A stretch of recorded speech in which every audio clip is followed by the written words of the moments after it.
ഇപ്പോൾ Chungathara Marthoma higher secondary സ്കൂളിൽ നിന്നും അനന്തു ചേരുന്നു. അനന്തു, ഇതുവരെയുള്ള കണക്ക് പ്രകാരം 30% പോളിംഗ് രേഖപ്പെടുത്തിയിരിക്കുന്നു അല്ലേ?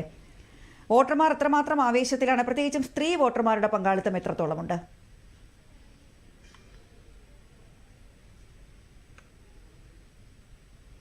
തീർച്ചയായും സജി ദേവി, ഈ 11 മണി വരെയുള്ള ഒരു കണക്കാണ് 30% എന്നുള്ളത്. 4 മണിക്കൂർ പിന്നിടുമ്പോഴാണ് 30% വോട്ടർമാർ വോട്ട് ചെയ്ത് കഴിഞ്ഞിരിക്കുന്നത്. ഏകദേശം 2,32,000 വോട്ടർമാരുള്ള ഒരു മണ്ഡലമാണ് നിലമ്പൂർ. അവിടെ 30% വോട്ടർമാർ 11 മണിയോടുകൂടി വോട്ട് രേഖപ്പെടുത്തിയിരുന്നു.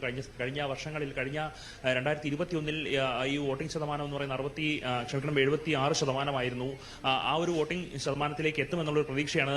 സജി ദേവി പറഞ്ഞതുപോലെ ഒരു വലിയ നിരയൊന്നും നമുക്ക് പോളിംഗ് ബൂത്തുകളിൽ കാണാൻ സാധിക്കില്ല. അധിക സമയം ഈ വോട്ടർമാർക്ക് ക്യൂ നിന്ന് ബുദ്ധിമുട്ടേണ്ട ഒരു സാഹചര്യമൊന്നും നിലവിലില്ല. ഈ ബൂത്തുകളുടെ എണ്ണം കൂട്ടിയത് കൊണ്ട് തന്നെ അവർക്ക് സുഗമമായി വോട്ട് ചെയ്യാനുള്ള ഒരു സാഹചര്യം നിലവിലുണ്ട്. സ്ത്രീ വോട്ടർമാരുടെ തന്നെയാണ് കൂടുതലുള്ളത്. ഇവിടെ കുട്ടികളുമായിട്ടെല്ലാം വന്നിട്ടുണ്ട് വോട്ട് ചെയ്യാൻ വേണ്ടിയിട്ട്.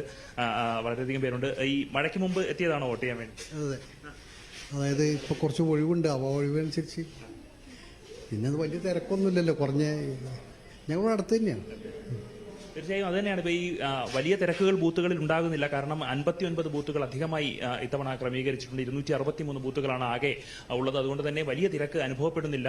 വോട്ടർമാർക്ക് കൃത്യമായി വന്ന് കുറച്ച് സമയം മാത്രം കാത്തു നിന്നാൽ മതിയാകും. അങ്ങനെ ഒരു നീണ്ട നിരയൊന്നും നമുക്ക് പതിവ് തിരഞ്ഞെടുപ്പുകൾ കാണുന്നത് പോലെ കാണാനില്ല. എന്നിരുന്നാലും വോട്ടർമാരുടെ പങ്കാളിത്തമുണ്ട് എന്ന് നമുക്ക് തിരഞ്ഞെടുപ്പ് ഈ പോളിംഗ് ശതമാനം കാണുമ്പോൾ മനസ്സിലാകുന്നുണ്ട്. 30% 11 മണിയോടുകൂടി തന്നെ പൂർത്തിയായിട്ടുണ്ട്. ഉച്ചയോടുകൂടി എന്തായാലും ഒരു 50%-ന് 1 മണിയോടുകൂടി കടക്കുമെന്നുള്ളൊരു പ്രതീക്ഷയൊക്കെയാണുള്ളത്. എന്തായാലും വോട്ടിംഗ് ശതമാനം കൂടുന്നതിലാണ് മുന്നണികളെല്ലാം പ്രതീക്ഷ അർപ്പിച്ചിരിക്കുന്നത്. വോട്ടിംഗ് ശതമാനം കൂടുന്തോറും അവരുടെ വിജയസാധ്യതയും വർദ്ധിക്കുമെന്നാണ് അവർ പലപ്പോഴും പറഞ്ഞത്. ഇന്ന് രാവിലെയും പറഞ്ഞത് അങ്ങനെയാണ്.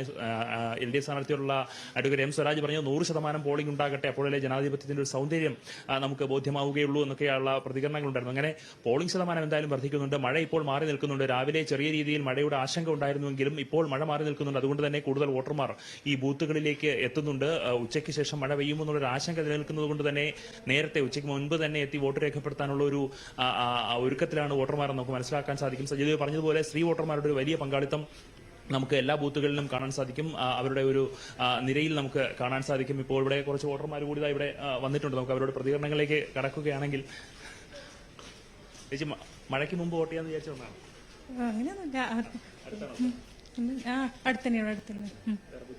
ഇല്ല, ബുദ്ധിമുട്ടൊന്നുമില്ല. യാതൊരു ബുദ്ധിമുട്ടുമില്ല. തിരഞ്ഞെടുപ്പ് നടക്കുന്നുണ്ട്. രാവിലെ ചില വോട്ടിംഗ് മെഷീന്റെ പ്രശ്നങ്ങൾ ഒഴിച്ചു നിർത്തി കഴിഞ്ഞാൽ വേറെ ബുദ്ധിമുട്ടുകളൊന്നും ഇതുവരെ റിപ്പോർട്ട് ചെയ്തിട്ടില്ല എന്നാണ് നമുക്ക് മനസ്സിലാക്കാൻ സാധിക്കുന്നത്. എന്തായാലും 1 മണിയോടുകൂടി പോളിംഗ് കൂടുതൽ കണക്കുകളിലേക്ക് നമുക്ക് മനസ്സിലാക്കാൻ കഴിയുമെന്നാണ് സാധിക്കുന്നത്. സജി ദേവി.